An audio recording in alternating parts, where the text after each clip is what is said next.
베드로전서 2장 9절에서 12절 우리 교독하겠습니다. 제가 먼저 읽습니다. 그러나 너희는 택하신 족속이요 왕같은 제사장들이요 거룩한 나라요 그의 소유된 백성이니 이는 너희를 어두운 데서 불러내어 그의 기이한 빛에 들어가게 하신 이의 아름다운 덕을 선포하게 하려 하심이라.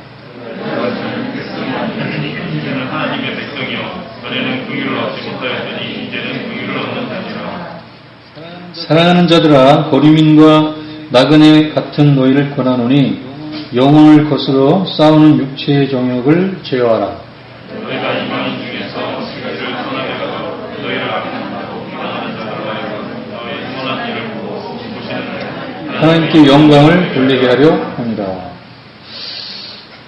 네, 우리가 이제 성육신 신앙 실천의 달 셋째 주를 보내고 있습니다.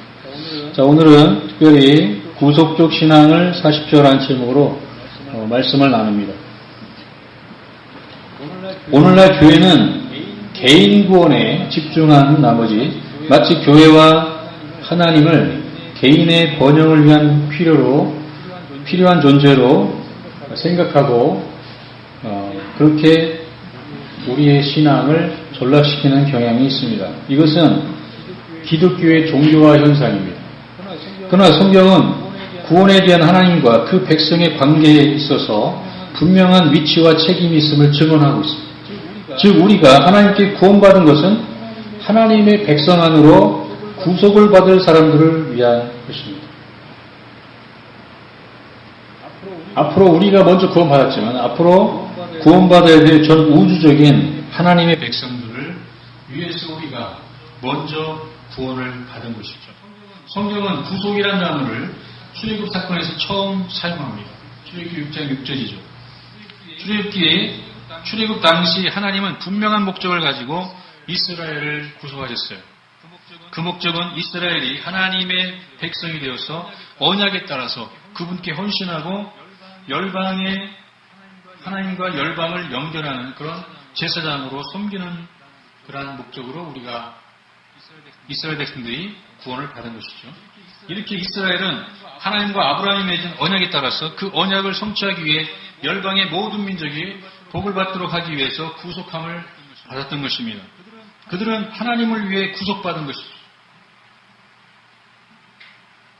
그들은 그분의 영광을 위해 살고 그분의 선교를 위해 이 세상에 존재하며 그와 관련한 사명을 갖고 있었습니다.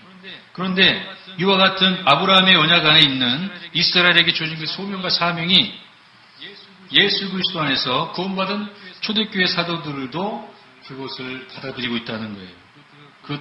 그러한 사명과 아브라함의 후손으로서 자신의 존재감을 인정해 주고 있다는 거죠. 사도 바울뿐만 아니라 베드로도 역시 그것을 증언하고 있습니다. 자, 오늘 본문으로 돌아가서 우리가 베드로전서 2장 9절을 한번 읽습니다.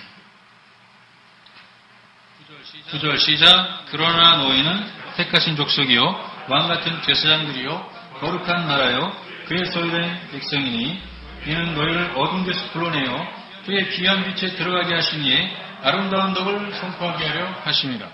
사도 베드로는 대부분의 단어들을 구약 성경에서 가져와서 사용하죠. 그러면서 초대교회 성도들의 본분을 설명하고 있습니다. 그렇다면 이와 관련해서 하나님의 구속적 백성이 된 것이 무엇을 의미하는 것인지를 우리는 생각해야 할 것이죠. 그리고 구속받은 자녀로서 현재의 삶을 사는 우리에게 하나님께서 요구하시는 것이 무엇인지를 우리는 생각해야 하는 것입니다. 자, 오늘은 이와 관련해서 우리가 말씀을 좀 나눕니다. 먼저 우리가 생각해야 될 것은 신약시대에 구속받은 우리의 실존을 이해하기 위해서 우리는 구약시대의 이스라엘 백성에게 구속적으로 다가오시는 그 하나님의 의도에 대해서 생각할 수 있어야 돼요. 구약시대 출애굽 사건은 구속의 언어가 가장 강력하게 최초로 사용된 부분이죠.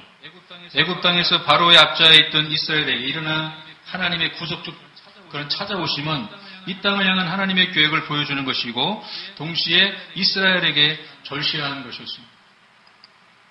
만약에 출애굽 당시에 하나님께서 그들의 그 간절한 기도를 들어주시지 않았다면 하나님이 그들에게 모세를 보내지 않았다면 그들은 다 몰살했겠죠. 그러나 하나님은 그들에게 구속적인 여호와로서 찾아오시죠. 그러나 하나님의 의도는 애굽에서의 이스라엘의 구속은 이스라엘을 구속하시는 하나님의 구속적 삶으로 그들을 이끌어내는 것이었으며 단순히 그들을 구원하는 게 목적이 아니라 그들을 하나님께서 원하시는 그러한 언약의 백성으로서 구속적인 삶을 살도록 그 방향으로 이끌어내는 것이었다는 거예요.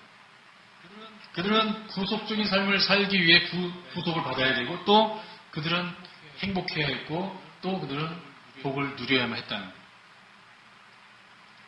그러니까 우리가 이 시대를 살아가면서 어떠한 문제로 인해서 생긴 건 모르지만 잘못된 신념 때문에 나는 복을 받을 수 없어요 라고 말한다든지 나는 복을 거부해요 라고 말한다든지 나는 복을 받을 만한 자격이 없어요 라고 말하는 것은 하나님의 의도에 상반되는 거죠. 당연히 우리가 받을 수밖에 없는 거예요. 그렇다면 구속자란 무엇을 의미하는 것입니까? 그것은 바로 히브리어로 고엘이란 말이에요. 고엘. 구속자란 말은 고엘이죠. 그것은 친족에 필요한 일은 무엇이든지 하는 대변자라는 뜻이에요. 나하고 친한 가족들, 친족들, 나의 친한 지인들을 위해서 그들이 필요하다면 나의 능력을 가지고 그들의 모든 것들을 해결해 준다라는 의미죠. 구속자 하나님을 믿는 이스라엘 백성의 민사 형사법을 보면 그곳에는 실수로 살인을 저지른 것에 대해서 대처하는 법이 있습니다.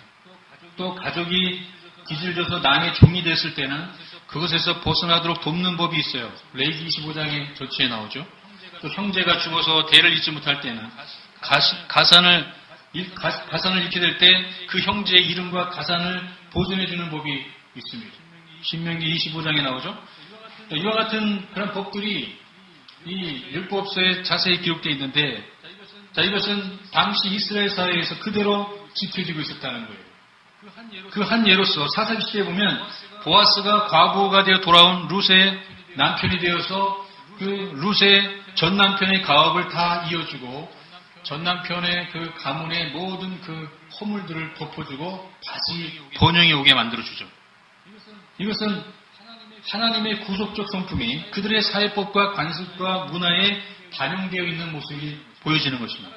따라서 하나님이 그분의 백성을 구속하다, 곧 구속하겠다는 출애굽기 6장 6절에서 약속하시고 그것을 다 이루어 주셨을 때 모세가 하나님께서 이렇게 우리에게 구속을 주셨습니다라고 찬양을 부를 때 그것은 무엇을 의미하는 것입니까? 그것은 하나님께서 이스라엘과의 관계에서 중요한 역할을 담당하셨음을 강력하게 선언하고 있는 행위예요.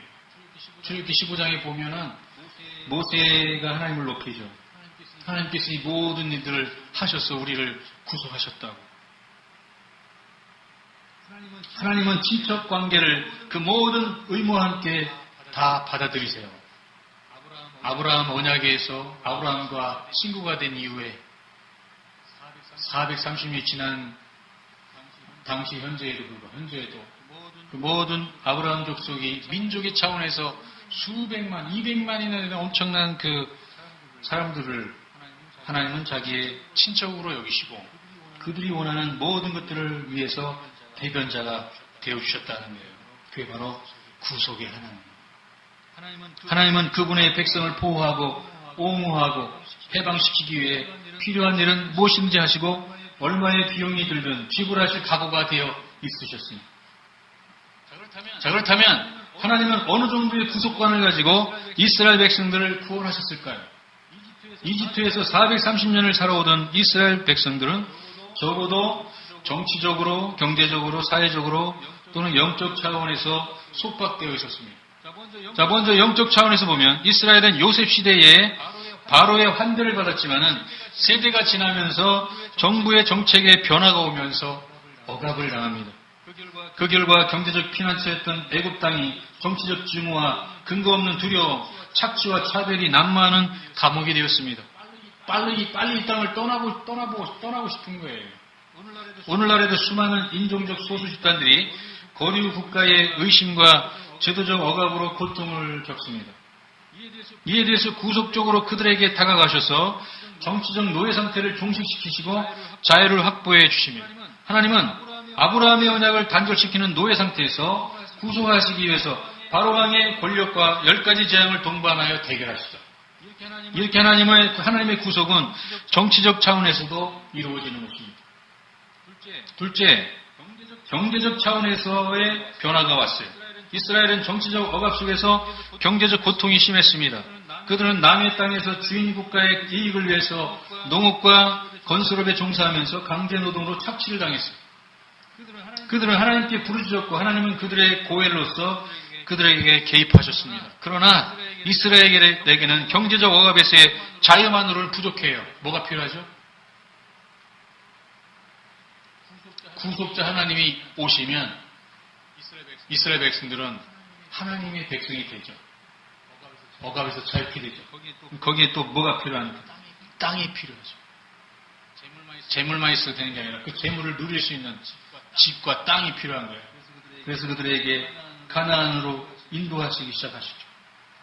하나님은 출애굽 당시 애굽 사람들에게 넘치는 금품과 재물과 의복을 얻게 하셨습니다.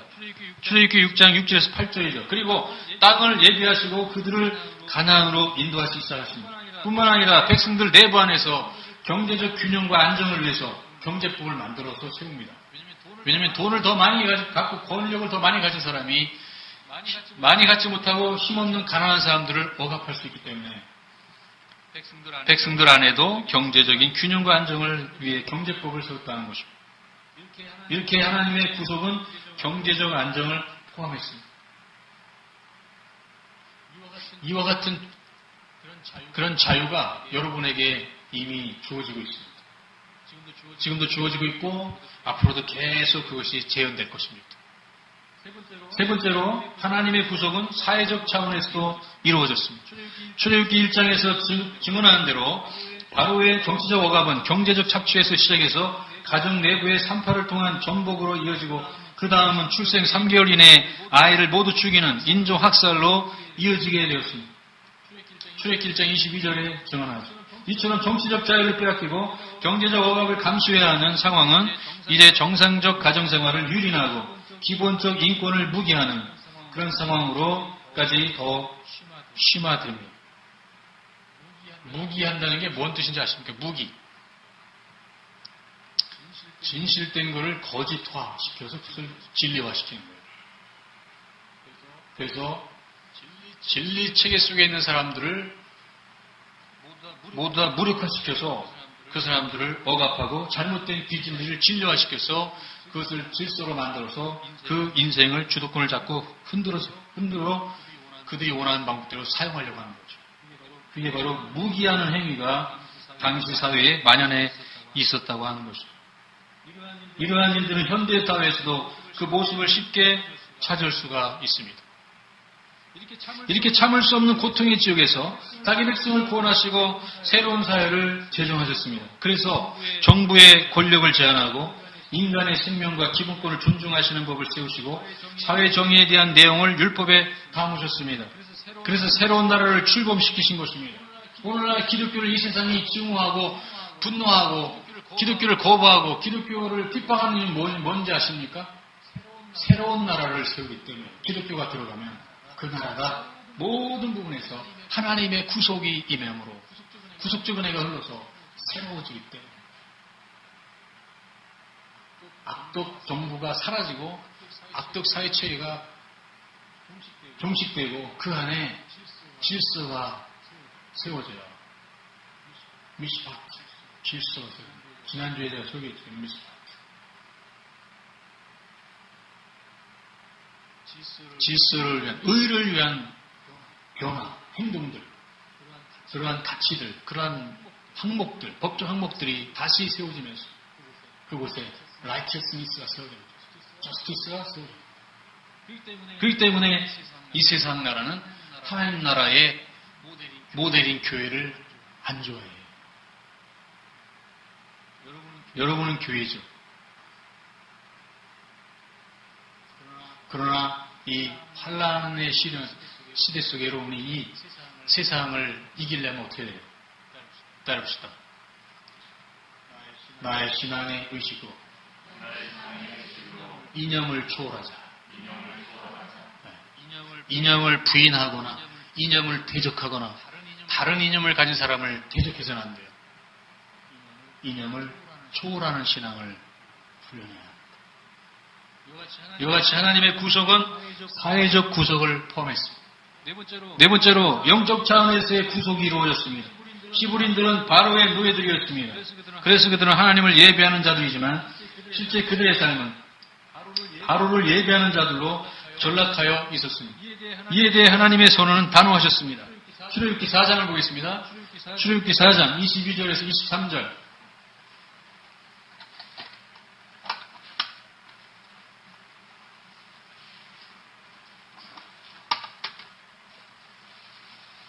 출애굽기 4장 22절 23절 같이 읽습니다. 시작. 너는 바로에게 이르기를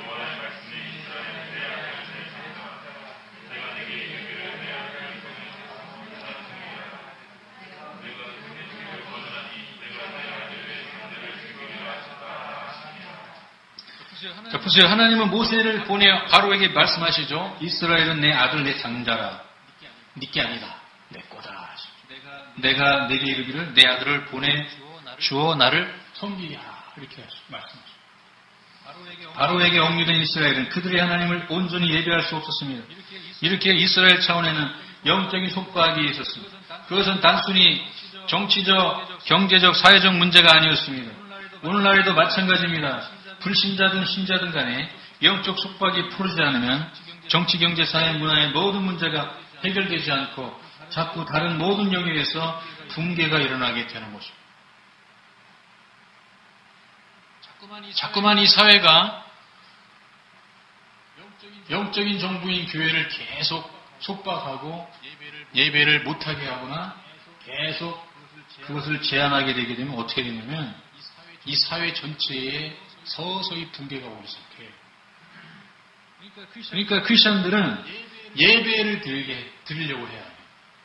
어떻게 해서든지 예배를 사수해야 하는 것입니다. 지금 이제 뭐 마트라든지 대형마트라든지 또는 출퇴근 시간에 전철역이라든지 수많은 식당이라든지 여러 데 가보세요. 얼마나 사람이 많은지.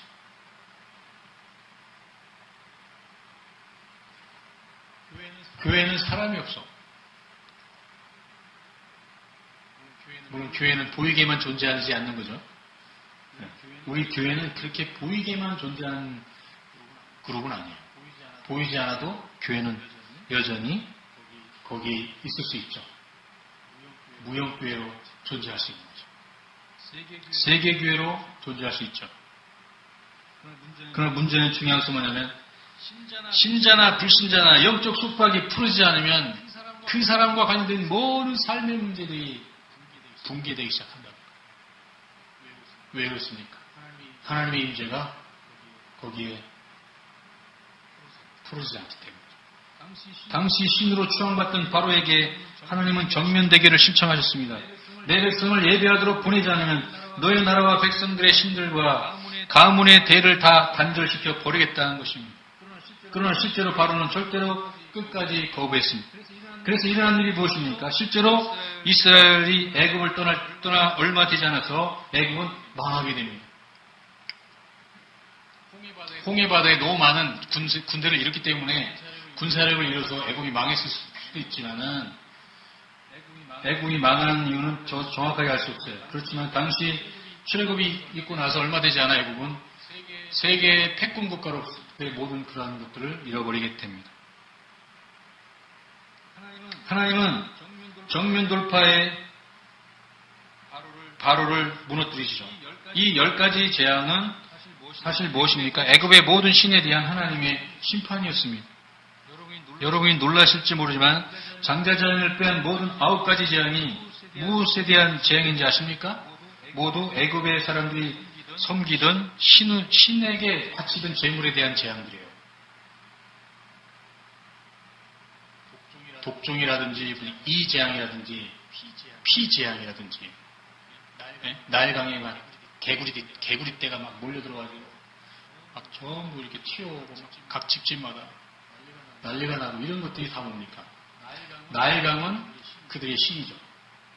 백성들의 신이었죠. 왜냐하면 나일강은 사시사철 범람했기 때문에 애굽 땅에는 흉년이 없었어요. 요셉 시대에 잠깐 있었고 항상 애굽은 늘 곡물이 넘쳐났어요. 당시에 먹는 게 가장 문제이기 때문에 애굽은 강대국이 될 수밖에 없죠. 그렇지만은 그래서 그들은 그 나일강을 신으로 섬겼는데 나일강이 피바다로 변했어요. 그리고 또 거기서 막 개구리가 나와. 뿐만 아니죠. 애굽 사람들이 신에게 바쳤던 소와 가축들, 그 재물들에 이가 들어가가지고 막 깨물고 피를 빨아먹고 전부 다 저질 재물이 되는 거예요. 저질. 거룩함이 상실되는 거죠. 그래서 신에게 재물을 바칠 수가 없어요. 이 모든 것들은 다 하나님이 유일하신 하나님 신행에 반하는 반향적인 그런 신을 갖고 있는 애굽의 모든 신을 섬기는 재물들을 다 하나님께서 저주하신 거예요. 마지막 장자재앙은 어떤 저주일까요? 주석에는 없는 얘기지만 제 주석을 달면 바로도 신이잖아요. 가장 애굽에서 가장 위대한 신은 바로죠. 바로가 하나님의 말을 안 들어 너의 다음 세대를 내가 없애겠다. 그래서 장자재앙이 당시 사회에서는 하나님보다는 각 가정마다 장자가 중요했잖아요. 하나님 장자를 신격화하는 장자들을 모두 제거하시는 거죠. 오직 이 세상이 창조된 이후 지금까지 하나님만이 유일한 하나님이신데 하나님만이 다른 신을 믿는 나라들과 민족들에게 대해서 하나님의 위대하심과 질투하심을 보여주는 역사적 재앙들입니다. 자, 그럼 출애굽기 15장 18절 한번 볼까요? 출애굽기 15장 18절.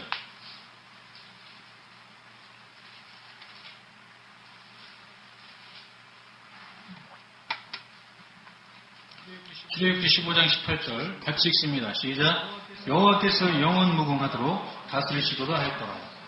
자, 이것은 출애굽 이후에 홍해를 건넌 모세의 노래의 마지막 부분입니다. 이 노래의 의미는 이 세계의 유일한 신은 바로 바로가 아니라 하나님이라는 것이죠. 이와 같이 하나님의 구속은 단순히 속박 상태의 몇몇 차원에서 벗어나는 것만이 아니라 정치적, 경제적, 사회적, 문화적인 어떤 그런 속박에서 벗어난 차원이 아니에요. 하나님과의 언약 관계 안으로 들어가는 것이라. 하나님이 저와 여러분을 예수 안에서 구원하신 이유는 여러분을 하나님 나라로 옮겨놓기 위한 거죠. 잠시 있다가 확인해 보겠지만 이렇게 구속의 하나님께 구원받은 이스라엘은 세상을 향해 구속적인 삶으로 응답해야 하는 그러한 본분을 받게 됩니다. 그런데 더 놀라운 사실은 무엇입니까? 구약에 나타난 출애굽의 그 구속의 하나님이 신약 시대에 예수님 안으로 들어오셨다는 거예요. 자, 보겠습니다. 누가복음 9장 29절에 31절을 보겠습니다. 누가복음 9장 29절에서 31절.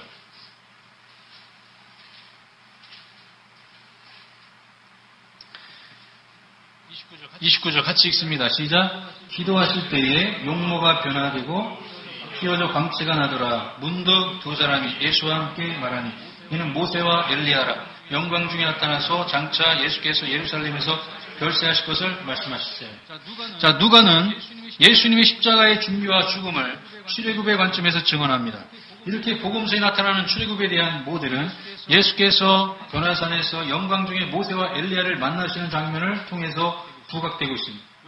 여기서 세 분은 예수님이 예루살렘에서 성취하시려고 작정하신 그분의 출애굽에 대해 이야기하신 것입니다.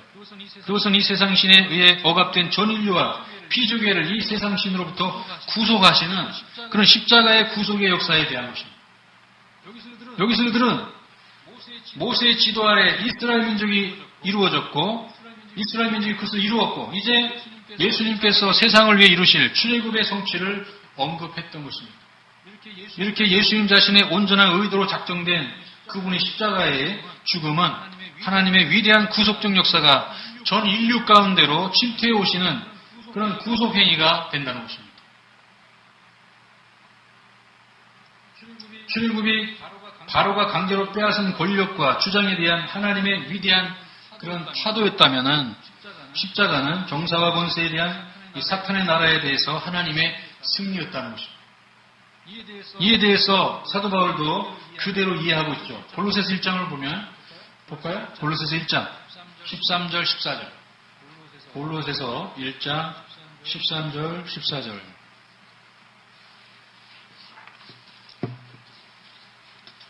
같이 읽습니다. 13절 시작. 그가 우리를 흑암의 권세에서 건져내사 그의 사랑의 아들의 나라로 옮기셨으니 그 아들 안에서 우리가 속량고 주장을 얻었도다. 자, 그런데 더더욱 놀라운 것은 오늘 본문에서 베드로는 보다 정확하게 구약의 구속적 하나님의 구속적 은혜에 대해서 이해하면서 하나님께서 요구하시는 삶이 무엇인지를 가르치고 있다는 거예요. 과거 구약시대의 출애굽을 통해서 하나님은 바로 왕가에 있던 억압된 이스라엘 백성들을 구속하셨는데 이제는 이 아담과 하와가 잃어버린 이 세상 나라의 이 세상의 패권을 장악하고 있는 세상 신의 억압에서부터 예수님께서 십자가를 통해서 완전히 그분의 백성들을 구속하여 내셨다는 거예요. 이것이 구약의 출애굽 시대의 그 위대한 구속주 하나님이 이제는 그분의 역사를 더 확장시켜줘서 예수님을 통해 이 세상 모든 사람들 가운데 찾아오셨다는 것입니다. 자, 우리 다시 본문 돌아가서 베드로전서 2장 9절을 봅니다. 베드로전서 2장 9절. 이 사실을 사도들은 너무나 정확하게 이해했다는 거예요. 왜냐? 당시에는 성경이 구약이기 때문에. 구약 성경만 그들이 갖고 있어요. 당시에. 초대교회 성도들이 말하는 성경은 구약 성경이에요. 그때는 이 성경이 없었어요. 신약이. 그러니까 당시 초대교회 사도들과 성도들이 이해했던 이 위대한 이 출애굽의 역사는 이 세상 신으로부터 자유케 자기 자신들이 그렇게 됐다는 것을 지금 인정하고 있는 거죠. 다시 한번 읽어요. 9절 시작. 그러나 너희는 택하신 족속이요 왕같은 제사장들이요 거룩한 나라요 그의 소유된 백성이니 이는 너희를 어두운 데서 불러내어 그의 기이한 빛에 들어가게 하시니 아름다운 덕을 선포하게 하려 하십니다. 자, 베드로 사도는 출애굽의 역사적 모델을 그대로 가져와서 그리스도인의 영적 현실을 설명합니다. 출애굽 시대의 단어들을 가져와요. 택하신 족속, 왕같은 제사장, 거룩한 나라, 소유된 백성. 이러한 단어들은 당시에 기독교를 핍박하던 말이죠. 기독교를 핍박하던 사두개인들, 바리새인들, 또 대제사장, 제사장들 이런 무리들이잖아요. 당시 이 사람들은 기독교를 핍박하는 사람들이기 때문에 이 사람들에 대해서 당시의 기독교인들은 그들을 증오했단 말이에요. 그들을 안 좋아했어요. 핍박자들이니까. 그런데 이 단어들을 다시 사도인 베드로가 이걸 가져와서 교인들에게 일치를 시키고 있다는 거예요. 우리가 바로 이런 사람들이라는 거죠. 택하신 족속이고 왕같은 제사장이고 거룩한 나라이고 하나님의 소유된 백성이다. 이렇게 말하고 있는 거예요. 그러면서 권면하기를 그리스도인들에게는 예수 그리스도의 아름다운 덕을 선포하는 삶을 살도록 요구되고 있다는 것입니다. 우리는 아브라함의 후손으로서 구속받은 영적 이스라엘로서 하나님에 의해서 구속적인 삶을 살도록 고안된 사람들이라는 것입니다. 그리스도인들이 왜 그렇게 살아야 되는 것입니까? 10절 보겠어요. 베드로전서 2장 10절 같이 읽습니다. 시작. 너희가 전에는 백성이 아니더니 이제는 하나님의 백성이요 전에는 긍휼을 얻지 못하였더니 이제는 긍휼을 얻은 자니라. 예수님을 통한 하나님의 구속적 은혜가 그리스도인들의 영적, 전인적, 경제적, 사회적, 정치적, 전 우주적으로 구원을 베푸셨고 또 베푸시고 계시기 때문입니다. 그러나 이러한 사실을 모르거나 묵인하거나 아니면 하나님과의 관계에서 영적으로 경험하지 못해서 인격적으로 인지가 되지 못한 사람들도 있어요. 자, 볼까요? 11절 같이 읽습니다. 시작. 사랑하는 자들아 거류민과 나그네 같은 너희를 권하노니 영혼을 거슬러 싸우는 육체의 정욕을 제하라. 자, 그래서 그들은 하나님의 구속적 은혜를 무기하고는 자신의 독자적인 삶을 살아간다는 거예요. 무시하기보다는 무기하고 있지 않을까. 진실인데 이게 나의 삶인데 그거 쉽지 않아. 그래서 마치 없는 것처럼 내가 그것을 딱 제껴놓는 거죠. 많은 사람들이 자기의 본분을 무기하고 있다는 거예요. 그리고 자기의 인생을 살아가고 있다. 그리스도인들은 이 세상을 거쳐나가는 나그네인데 불구하고 그들은 이 세상의 정욕에 매여서 살기 때문에 많은 얽매임이 있다는 거죠. 여러분, 수많은 크리스천들이 이 세상에 얽매여 있어요. 왜냐하면 이 세상의 것들을 추구하니까 그것들과 자꾸 연결이 돼요. 어떻게 연결됩니까? 혼으로 연결돼요. 혼으로. 감정. 나의 감정과 연결이 되죠. 자꾸 마음이 있어요. 자꾸 느낌이 그쪽으로 가. 성경을 보면 느낌이 안 와. 근데 자꾸 세상의 것들을 자꾸 이렇게 보면 느낌이 와. 이 지금 트레이드의 삶이 지금 붕괴될 위기에 있다는 거잖아요. 하나님 하면 눈물이 좀 나고 찬양하면 막 감동이 오고 이래야 되는데 이게 사인이 잘 안 와. 느낌이 자꾸 세상의 것들을 생각하게 되고 그쪽으로 뭔가를 생각할 때 느낌이 와. 이렇게 훈련되어 있으면 안 돼요. 그러면 절대로 그런 사람들이 하나님 나라를 위해 도덕적인 삶을 살 수 없어요. 뭐 감동이 와야 헌신하지, 섬기지. 하나님을 생각하고 목사님을 생각하고 교회를 생각하고 성도를 생각하면 멸망받는다. 무감각하다. 그러면 이게 지금 트레이드의 삶이 지금 붕괴되어 가고 있다는 걸 의미하는 거예요. 누구를 변명할까? 누구를? 내 신앙은 내 건데 홀로 서기는 내가 해야 되는 거지 남이 나를 홀로 서기 세워주나요? 내 인생, 나의 신앙은 나의 것이고 나의 믿음으로 내가 구원받는 거지 다른 사람 믿음으로 내가 구원받을 수는 없습니다. 구원받을 수 있도록 도와줄 수 있지만 내 믿음은 내가 지키는 거죠. 그러나 수많은 사람들이 그렇게 살아가려고 하지 않는 것은 이 세상에 매여 있다. 탐욕과 정욕에 의해서 매여 있다. 그러나 여러분은 그렇게 되지 마십시오. 여러분은 언제까지 하나님의 사랑을 발견하려고만 할 것입니까? 언제까지 여러분은 여러분을 향한 하나님의 사랑에 대해서 의심하면서 정말 하나님 나를 사랑하실까? 나를 건강하게 하실까? 나를 치료하실까? 나를 축복하실까? 아니야. 하나님 나 나쁜 하나님 나를 별로 안 좋아해. 언제까지 이러고 있을 거예요. 그렇지 않아요. 따라서 하나님은 영원토록 나를 사랑해 오셨다. 언제까지 순수한 신앙을 찾아서 헤맬 건가요? 얼마나 더 여러분은 순수한 신앙을 발견해야만 되는 겁니까? 사람들이 모여있는 곳에는 순수함이란 없어요. 그들이 크리스찬이라 해도 이권과 어떤 재정이나 이런 것들이 그 개입이 되고 권위나 어떤 명예가 개입이 되면 사람들은 돌아요. 자기 본질 잃어버린 경우가 많습니다. 순수함은 찾기 어려워요. 언제까지 도마와 같이 영적 사인만을 추구할 것입니까?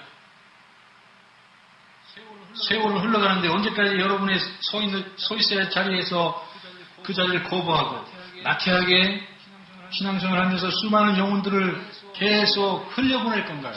지옥으로 계속 가고 있는데 계속 망하고 실패하고 좌절하고 절망하고 여러분 주변에서 수많은 지인들이 지옥을 향해 가고 있고 예수 믿으면서도 예수님의 그 엄청난 만국의 보배이신 그 하나님의 모든 충만으로 충만하신 그 예수님을 영에 품고 있으면서도 그것을 재현하지 못하고 방황하는 수많은 사람들, 일상의 것들을 누리지 못하고 살아가는 지인들을 보면서 내버려둘 건가요? 그래, 너는 나보다 못한 놈이야 이놈아. 그러면서 계속 여러분의 지인들을 그렇게 버려둘 건가요? 언제까지 여러분 안에 사장되어 있는 영적 능력을 무기하고 시켜놓을 건가요? 언제까지 불을 일으켜줄 사람을 기다릴 건가요? 기독교는 따릅시다. 기독교는 운동이다. 전도운동, 제자운동, 예배운동, 사랑운동, 말씀운동, 찬양운동, 기도운동, 교제운동, 성김운동, 충성운동, 헌신운동, 성교운동, 구제운동. 이해가 되십니까? 우리는 이미 만국의 보배인 예수님의 영을 가졌어요. 이분이 여러분의 삶에 강력하게 드러나기 위해서는 어떻게 해야 되냐? 여러분이 움직여야 하는 거예요. 교회 나오는 게 즐겁습니까? 이 세상 속에 사는 우리는 즐거울 수 없어요. 운동해야 하는 거예요. 내가 아니면 내가 예배하지 않으면 이 가정이 철이 앉은 내 자녀가 살아낼 수 없어요. 그렇기 때문에 내가 예배 운동을 해야 하는 거예요. 기도가 즐겁습니까? 노동인데 땅 파보셨습니까? 김장국 묻기 위해서 땅을 파는 게 보통 힘든 게 아니에요.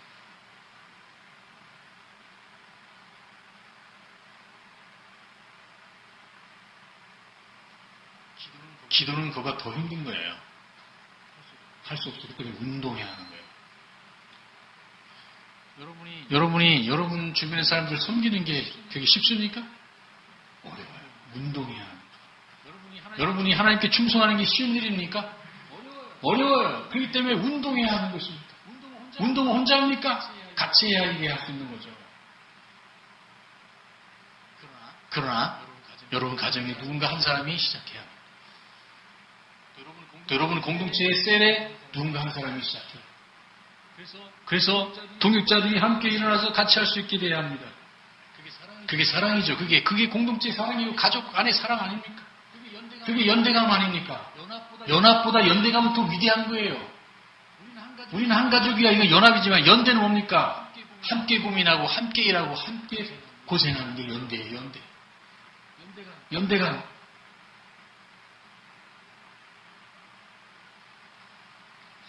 성경 보는 게 즐겁습니까? 별로 안 즐거운데 읽으면 좋아요. 운동해야 하는 거죠. 온 교회가 매일 5장씩 읽는 거 운동이에요.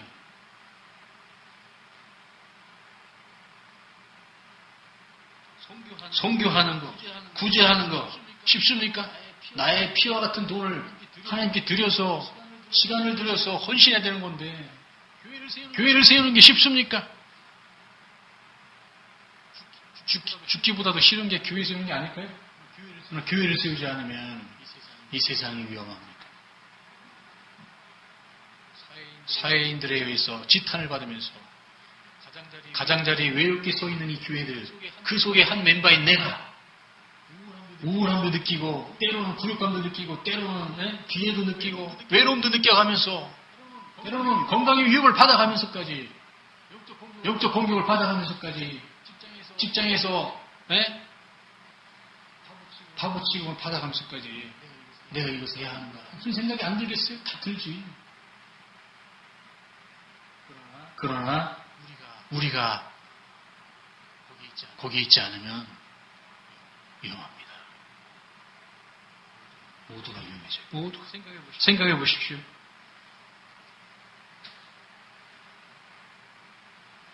출애굽시대에 이스라엘 백성들이 단순히 육체적으로 노예였기 때문에 단순히 자유가 필요했다면 하나님은 그들을 구속하신 다음에 그들을 자유롭게 인생의 방향을 선택하도록 하시고 영원히 이스라엘 백성을 떠나가셨을 거예요. 그러나 하나님의 구속은 분명한 하나님의 관심사와 목적을 갖고 있었기 때문에 하나님 그들을 떠나지 않으셨어요. 그들을 단순히 축복하기 위해서가 아니라 그들과 함께 이 세상을 향한 해야 할 일이 있기 때문에 이렇게 구속에는 분명한 영적 회복과 목적이 있었습니다. 여러분은 예수 그리스도 안에서 여러분을 향한 분명한 목적이 있다는 것을 인지하고 실천해야 합니다. 저는 본문으로 돌아가서 베드로전서 2장 12절을 보겠습니다. 베드로전서 2장 12절 같이 읽습니다. 시작. 너희가 이방인 중에서 행실을 손하게 하자. 너희를 악행한다고 비방하는 자들로 하여금 너희 선한 일을 보고 오시는 날에 하나님께 영광을 돌리게 하려 합니다. 본문에서 베드로는 그것을 이방인 중에서 행실을 손하게 갖는 것이라고 했습니다. 그것은 구체적으로 어떤 삶입니까? 그것은 세상을 향한 고열들로서 우리를 구속하신 하나님의 구속적 성품을 가지고 세상을 대하는 것입니다. 구속의 대가를 지불하는 긍휼, 정의에 대한 헌신, 배려하는 관대함, 구속적 결과를 낳는 행동들, 이스라엘 백성들의 구속적 삶의 이면을 우리 한번 보면 그것이 뭔지 알 수 있어요. 자, 신명기 15장 7절 11절을 보겠습니다. 신명기 15장 7절에서 11절.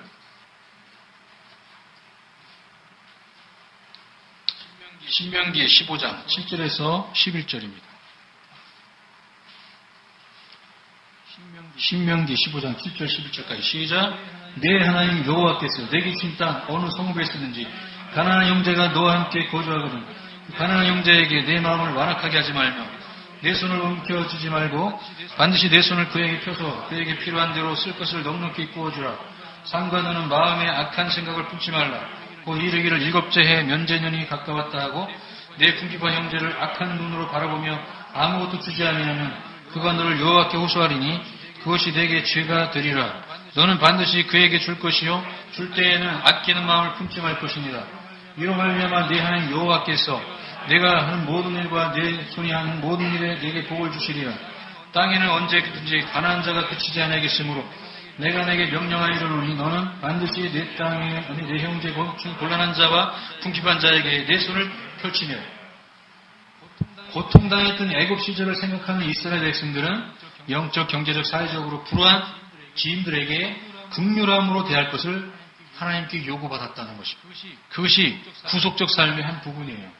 이와 같이 구속의 경험은 구속적인 삶을 나야만 합니다. 이러한 삶은 성교적 흐름을 만들어요. 하나님 백성의 구속적 삶은 이와 같은 강력한 실천적 차원을 지닙니다. 우리가 경험한 하나님의 구속하시는 은혜를 다른 사람들을 대하는 방식에 반영하는 원리는 신약성경 전체에 걸쳐서 소개되고 있습니다. 너무 많기 때문에 다 소개할 수는 없지만 예를 들어서 몇 가지만 말씀드린다면 누가복음 6장 36절에 보면 자비하신 하나님과 같이 자비하라 했어요. 하나님 너희를 자비하게 너희를 자비로 감싸 안고 있지 않느냐 너희도 자비해라. 요한복음 15장 12절에 보면 예수님이 우리를 사랑하신 것처럼 서로 사랑해라 라고 말합니다. 예배서 4장 32절에 보면 하나님이 우리를 용서하신 것 같이 서로 용서하고 친절하게 하고 불쌍히 여겨라 했어요. 요한일서 3장 16절 이하에 보시면 형제들을 위하여 목숨을 다해 섬기는 것이 합당하다라고 했어요. 시간을 때문에 찾지 않겠지만 요한일서 3장 16절 17절에 보면 그가 우리를 위하여 목숨을 버리셨으니 우리가 이로써 사랑을 알고 우리도 형제들을 위하여 목숨을 버리는 것이 마땅하니라. 생명을 다해 형제자매를 섬겨야 된다는 것이죠. 그것이 뭐냐? 구속적인 삶이라는 거예요. 내가 지옥 백성으로 죽었던 때에 하나님이 예수 안에서 나를 구원하셨고 뿐만 아니라 내가 질병 가운데 있을 때 나를 치료주고 내가 가난 중에 있을 때 나를 경제적으로 번영하게 해주시고 내가 이 어떤 정치적인 압박과 사회적인 압박 속에서 살 수밖에 없는 인생인데 이 남북이 분단된 이 정말 짓꼬리만한 이 나라에서 전 세계가 무시하던 이 나라 안에서 말이죠. 경제적인 번영을 이룬 그 나라가 되게 함으로써 이렇게 행복하고 떵떵거리며 살게 하신 그 하나님의 구속적인 은혜를 기억한다면 우리는 현재 내가 어떻게 살아야 되는지를 발견해야 한다는 거예요. 어떻게 발견합니까? 하나님 마치 이스라엘 백성들을 구원하셔서 그들에게 구속적인 삶을 살도록 이끄셨던 거죠. 오늘 시대에 우리는 예수님이 나에게 주신 은혜를 생각하면서 구속적인 삶을 살아내는 자들이 되어야 한다는 거예요. 교회에서는, 가정에서는, 직장에서는. 여러분이 만나는 지인들과의 관계 속에서 앞으로 계속 연결된 많은 그런 관계들 안에서 여러분은 거기서 성육신적 삶을 살아낼 수 있어야 한다는 거예요. 여러분 이렇게 살 때 열방이 빛이 되는 거고 빛과 소금이 되는 거고 여러분 안에 계신 예수님을 상대방이 보게 되는 것입니다. 다 같이 하겠습니다.